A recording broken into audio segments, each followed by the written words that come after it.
Hello everyone, welcome to online engineering. इस quick update session में आप सभी का स्वागत है, जिसमें हम बात करने वाले हैं about the recruitment update that is coming up from CRPF department. अगर हम बात करते हैं इस पर्टिकुलर वैकेंसी की, तो पोस्ट का नाम है sub inspector and assistant sub inspector. लेकिन एलिजिबिलिटी क्राइटेरिया थोड़ा सा कॉम्प्लिकेटेड है, इसीलिए पहले आपको वो क्राइटेरिया ही बता देता हूं। सबसे पहली बात करते हैं हम लोग बी और बीटेक वाले स्टूडेंट्स की। तो ऐसे स्टूडेंट्स जिन्होंने कंप्यूटर साइंस, इलेक्ट्रॉनिक्स और टेलीकम्युनिकेशन में अगर बी या बीटेक किया है वो तो एलिजिबल है, लेकिन यहां पर सिविल और मैकेनिकल के बी बीटेक एलिजिबल नहीं है।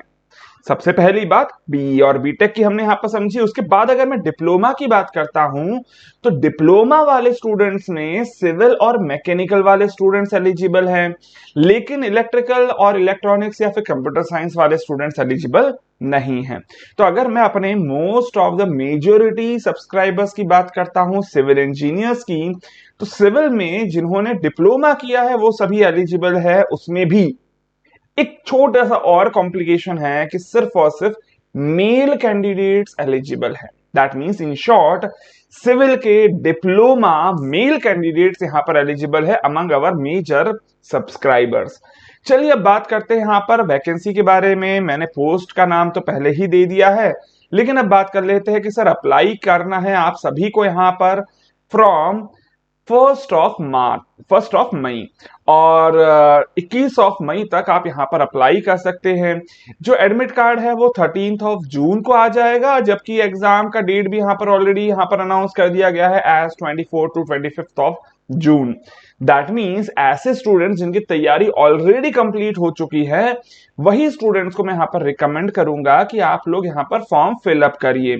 चलिए अब बात करते हैं आगे यहां पर कि कौन सी ऐसी पोस्ट है जिसके लिए आप यहां पर अप्लाई कर सकते हैं and what is the pay scale.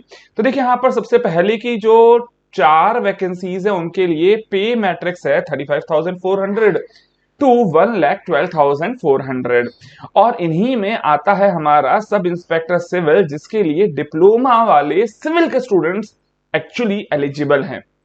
चलिए, इसी के अलावा वैसे तो ये जो 2 वैकेंसीज है ये भी है, लेकिन इनके बारे में मैं बहुत ज्यादा प्रेफर नहीं करूंगा। एक सिविल इंजीनियर चाहे वो डिप्लोमा वाला हो या इंजीनियरिंग वाला हो, यहां पर अप्लाई करें।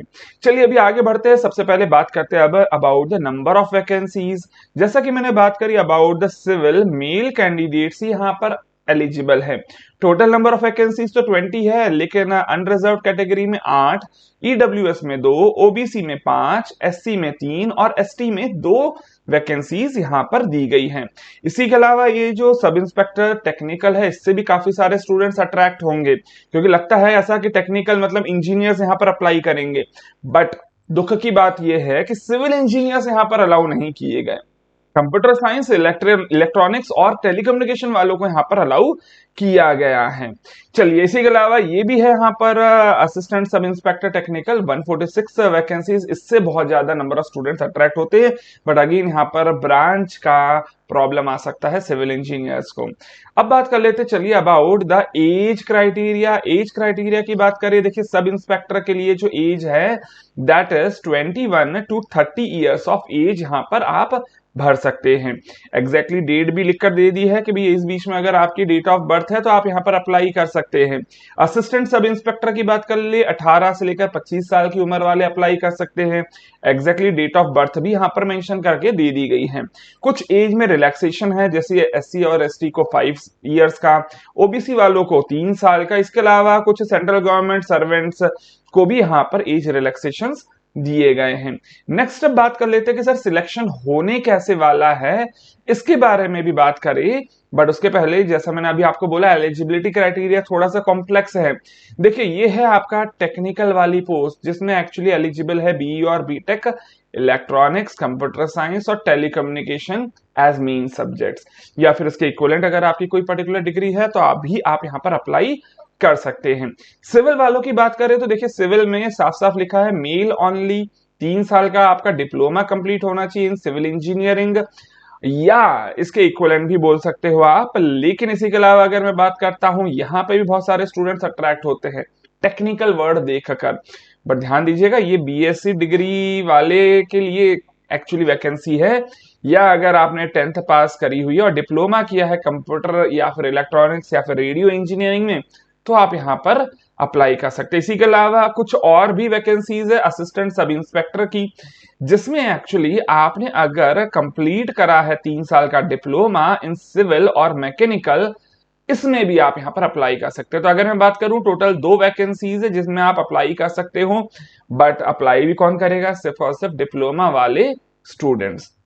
चलिए आगे बढ़ते हैं नेक्स्ट, कि सर यहां पर जो भी आपकी डिग्री है डिप्लोमा की, वो आपकी 21/5/2023 को फाइनली मिल जानी चाहिए, तो आप यहां पर एलिजिबल है। एंड ऑफ कोर्स सीधी सी बात है, अगर जून में एग्जाम है तो आप लोगों ने तैयारी ऑलरेडी कंप्लीट कर ली होगी, तो that means you are at least in the final year, that means आपका रिजल्ट यहाँ पर डिक्लेयर हो चुका होगा 21 मई को।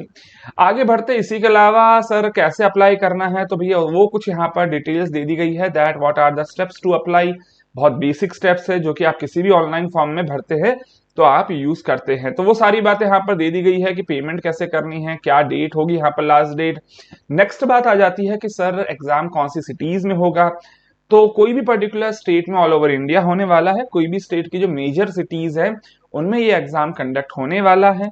सारी सिटीज के नाम यहाँ पर मेंशन कर दिए गए हैं। और इसी के अलावा अगर मैं आगे बढ़ता हूं यहाँ पर, तो स्कीम ऑफ एग्जाम जो कि एक्चुअली सबसे ज्यादा इंपॉर्टेंट है वो यहाँ पर मेंशन है। सबसे पहले होने वाला है आपका रिटन एग्जाम जो कि कंप्यूटर बेस्ड टेस्ट होगा, फिर आपका एक फिजिकल स्टैंडर्ड टेस्ट या फिर फिजिकल एफिशिएंसी टेस्ट होने वाला है, और उसके बाद document verification and medical examination यहाँ पर कंडक्ट किया जाएगा। अगर मैं बात करता हूं यहाँ पर अलग अलग कैटेगरीज में भी, सिर्फ सिविल वाले स्टूडेंट्स की अगर मैं मेनली बात करूं, तो जैसा कि मैंने आपको पहले ही बता दिया कि सिविल वालों के लिए ये वाली पोस्ट है। आपका एक्चुअली यहाँ पर अगर मैं पैटर्न चेक करता हूं तो टोटल 3 पार्ट में आपका टोटल पेपर डिवाइड किया गया है। पहले पार्ट में 50 क्वेश्चंस है 50 मार्क्स के सिविल इंजीनियरिंग से रिलेटेड सिलेबस के। दूसरा यहाँ पर पार्ट है 25 मार्क्स 25 क्वेश्चंस जनरल अवेयरनेस वाला, इनका भी एक्चुअली डिटेल्ड सिलेबस यहाँ पर दिया गया है इसी सेम पीडीएफ में। सेम इसी के आगे अगर मैं बात करता हूँ फिजिक्स केमिस्ट्री और मैथ्स 12th स्टैंडर्ड वाली यहाँ पर पूछी जाने वाली है। तो अब सवाल ये आता है कि सर ये कौन स्टूडेंट पढ़ते हैं, तो देखो अगर आप लोगों ने कभी एसएससी जेई की तैयारी करी है, एंड ऑब्वियसली बात है मोस्टली जो डिप्लोमा के स्टूडेंट्स होते हैं सिविल इंजीनियरिंग के वो एसएससी जेई की तैयारी जरूर करते हैं। तो अगर आप लोगों ने एसएससी जेई की तैयारी करी हुई है पहले से, बिल्कुल आपको ये फॉर्म फिलअप करना चाहिए। 2 घंटे का पेपर होने वाला है और 2 घंटे में आपके टोटल होंगे यहाँ पर 100 क्वेश्चंस। सो यही एकमात्र रिटन टेस्ट होने वाला है। लेकिन एक और इंपॉर्टेंट बात है कि कुछ यहाँ पर कट ऑफ मार्क्स भी लिखे गए हैं। अब वो कट ऑफ मार्क्स कहाँ लिखे वो मैं आपको एग्जैक्टली बताता हूँ, है ना। तो चलिए ये एएसआई के प्रोग्राम की बात करें तो एएसआई में भी आप लोग ड्राफ्टमैन वाले पोस्ट के लिए बिल्कुल एलिजिबल है। टोटल 40 क्वेश्चन होंगे आपके जो आपके डिप्लोमा वाले कोर्स के हैं, और 40 मार्क्स के यहाँ पर पेपर होने वाले हैं। नेक्स्ट बात आ जाती है sir what is the minimum cut off criteria, that is 45% for the general candidates and EWS OBC SC ST के लिए 40% का मिनिमम कट ऑफ रखा गया है। बट ध्यान दीजिएगा that is for each part, मतलब किसी भी 3 में से अगर एक में भी आपने कट ऑफ क्लियर नहीं करा तो आपका फाइनल सिलेक्शन नहीं होने वाला है। नेक्स्ट इसके अलावा आगे बोल दिया है कि भैया जो पेपर है वो हिंदी और इंग्लिश दोनों में होने वाला है, and there will be negative marking of 0.5 marks for each wrong answer for SI. SI वाली पोस्ट के लिए 0.5 मार्क्स, हमें खैर मतलब नहीं अगर सिविल के स्टूडेंट है तो, and 0.25 for SI of civil. तो एक्चुअली अगर सिविल वाले स्टूडेंट्स की बात करें तो आपका जो सब इंस्पेक्टर का एग्जाम होगा उसमें 0.25 मार्क्स का यहाँ पर नेगेटिव मार्किंग बोली गई है। आगे बढ़ते हैं नेक्स्ट, यहाँ पर आपको सिलेबस दे दिया गया है जनरल इंटेलिजेंस एंड रीजनिंग का, जनरल अवेयरनेस का, जनरल इंग्लिश का, है ना। इसी के अलावा अगर मैं बात करता हूँ यहाँ पर कुछ फिजिकल स्टैंडर्ड्स है जो कि आप लोगों को पहले ही पढ़ लेना चाहिए, है ना। जैसे अगर मैं मेल कैंडिडेट्स की बात करता हूँ फॉर एसआई कैंडिडेट्स, है ना, इंक्लूडिंग सिविल, तो कम से कम आपकी 170 सेंटीमीटर की हाइट होनी चाहिए, है ना। चेस्ट की बात करें मेल कैंडिडेट्स की बात कर रहे हैं हम लोग सिविल में, तो 80 सेंटीमीटर मिनिमम, एक्सपेंशन 5 सेंटीमीटर का होना चाहिए, ठीक है। इसी के अलावा कुछ एज रिलैक्सेशन हाइट रिलैक्सेशन भी है। according to the categories as well as for the scheduled tribe and hilly areas। तो हिल स्टेशन वाले जो भी यहाँ पर लोग हैं उन लोगों को कुछ यहाँ पर हाइट में रिलैक्सेशन दिया गया है, जो कि आप लोग यहाँ पर आराम से पढ़ सकते हो। इसी के अलावा अगर फिजिकल एफिशिएंसी टेस्ट की बात करें तो ये बड़ा अच्छा लेवल का होने वाला है, जिसमें आपकी होने वाली है एक race, long jump, high jump, shot put 7.26 kg का यहाँ पर शॉटपुट आपको फेंकना होगा, है ना। तो ये कुछ यहाँ पर क्राइटेरिया पहले से मेंशन कर दिए गए। तो अगर आपका रिटन एग्जाम क्लियर होता है तो ये फिजिकल टेस्ट की आप बिल्कुल पहले से तैयारी शुरू कर सकते हैं। और इसी के अलावा एसआई सिविल मेल ओनली में यहाँ पर अगर मैं बात करता हूं तो इसमें रेस आपकी होने वाली 1.6 किलोमीटर की, जो कि आपको 9 मिनट में कंप्लीट करनी है।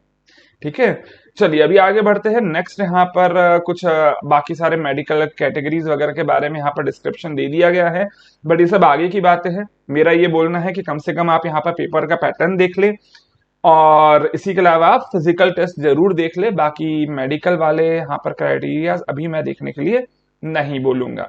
आगे बढ़ते हैं। इसी के अलावा यहाँ पर बाकी सारे कुछ विजुअल स्टैंडर्ड्स, आई के स्टैंडर्ड्स वगैरह भी दिए हुए हैं, है ना। और कुछ क्राइटेरिया वगैरह वापस यहाँ पर रिपीटेड है, या फिर आप बोल सकते हैं। अच्छा, इसके अलावा कुछ पनिशमेंट्स भी यहाँ पर मेंशन्ड है ना।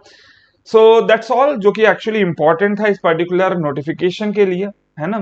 एंड इंपॉर्टेंटली बात ये थी यहाँ पर जो आपको ध्यान में देखने वाली थी कि आपका फॉर्म आपको भरना है इन द मंथ ऑफ मई।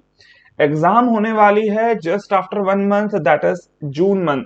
इसका मतलब कि एग्जाम फॉर्म फिल करना और एग्जाम के बीच में बहुत बड़ा गैप नहीं है। तो सिर्फ ऐसे ही स्टूडेंट्स यहाँ पर अप्लाई करें जिनकी तैयारी ऑलरेडी कंप्लीटेड है, जिन्होंने खास करके एसएससी जेई की एग्जाम दी हुई थी। डिप्लोमा वाले अधिकतर देते हैं, उन्हीं को मैं यहाँ पर बोलूंगा कि आप लोग फॉर्म फिलअप करें, बिकॉज आपकी तैयारी ऑलरेडी हो चुकी है ना। सबसे इंपॉर्टेंट बात सभी स्टूडेंट्स के लिए, ऐसे स्टूडेंट्स जो कि कोई भी गवर्नमेंट जॉब की तैयारी कर रहे हैं, इंपॉर्टेंट एडवाइस है, ध्यान दीजिएगा। एक बड़ा चक्रव्यूह है ये। क्या? एग्जाम का फॉर्म फिल करना है, एग्जाम देना और फिर एग्जाम का रिजल्ट का वेट करना। इस चक्रव्यूह में, इस साइकिल में आप सिर्फ और सिर्फ तभी फंसना जब आपकी तैयारी 100% कंप्लीट हो, है ना। अगर तैयारी कंप्लीट नहीं है तो ऑब्वियस सी बात है, जो मल्टी स्टेजिंग है, किसी न किसी स्टेज पर आप जाकर अटक जाओगे, लेकिन आपका टाइम काफी ज्यादा बीत जाएगा उस पर्टिकुलर एग्जाम में। तो मतलब तो फाइनल सिलेक्शन से है। तो जब तक आपका फाइनल सिलेक्शन होने लायक आपकी तैयारी कंप्लीट ना हुई हो, तब तक आप फॉर्म फिलअप ना कीजिए। अदरवाइज आप एक साइकिल में फंसे रह जाएंगे। हर 4-6 महीने में एक एग्जाम होगी जिसका आप वेट करेंगे रिजल्ट का, उसके पैटर्न के हिसाब से तैयारी करेंगे, लेकिन कभी भी सिलेबस 100% कंप्लीट नहीं कर पाएंगे। इसलिए पहले सिलेबस को 100% करिए, फिर उसके बाद एग्जाम के पैटर्न के हिसाब से आप स्टडी करिए। क्योंकि सिविल इंजीनियर्स की मैं बात करूं, साल भर में कम से कम 10 से 12 एग्जाम होती है ना। तो ऐसा नहीं बोल सकते कि सर थोड़ी अपॉर्चुनिटीज की कमी है, नहीं, अपॉर्चुनिटीज बहुत है। किस्मत खराब हो सकती है, लेकिन यार अगर आप साल भर में 4 या 5 एग्जाम भी दे रहे हो, ये 12 एग्जाम में से सिलेक्ट करना पड़ेगा कौन सी एग्जाम देनी है। 4 एग्जाम मान लेते अगर साल भर में देनी है, तो वो 4 की तैयारी उनके पैटर्न के हिसाब से होगी, लेकिन आपकी एक बेसिक प्रिपरेशन पहले से हो जानी चाहिए to cover the whole syllabus. और फिर उसके बाद हर एक एग्जाम, 4 जो एग्जाम भरिए साल भर में, उनके पैटर्न के हिसाब से आप तैयारी करिए। बट पहली बात, पूरा कंप्लीट सिलेबस कंप्लीट करिए। 100% सिलेबस होना चाहिए, इतना कि आपका सिलेक्शन हो पाए। फिर उसके बाद आप फॉर्म फिल करिए और उस एग्जाम के पैटर्न के हिसाब से स्टडी करिए। खैर फिलहाल अगर मैं ऑनलाइन इंजीनियरिंग की बात करता हूं, यहाँ पर हमारे ही चैनल पर आप लोगों को एक नया बैच चालू हो रहा है from the 1st of May for the GATE and ESC. ऐसा कोर्स है जो कि सभी लेवल की एग्जाम्स के सिलेबस को कवर अप करेगा for the technical syllabus of your civil engineering. तो अगर आप कोई भी पर्टिकुलर टेक्निकल एग्जाम की तैयारी कर रहे हैं, अगर आप सिविल इंजीनियर हैं और गवर्नमेंट जॉब्स की तैयारी कर रहे हो, तो कोई भी एग्जाम की तैयारी क्यों ना कर लो, ईएससी लेवल का अगर कोर्स आप पढ़ रहे हो तो ऑब्वियस सी बात है सारी एग्जाम्स कवर अप हो जाती है। बैच चालू होने वाला है 1st of May से, जिसका एग्जैक्टली बहुत अच्छे से डिटेल्ड सेशन मैंने इसके जस्ट पहले ही लिया है। आप चाहो तो उसी को लाइव सेक्शन में जाकर एक बार चेक कर सकते हैं। फिलहाल इस सेशन को मैं यहीं एंड कर रहा हूं। मिलते हैं अगले किसी सेशन में इसी तरह की इंपॉर्टेंट इंफॉर्मेशन के साथ।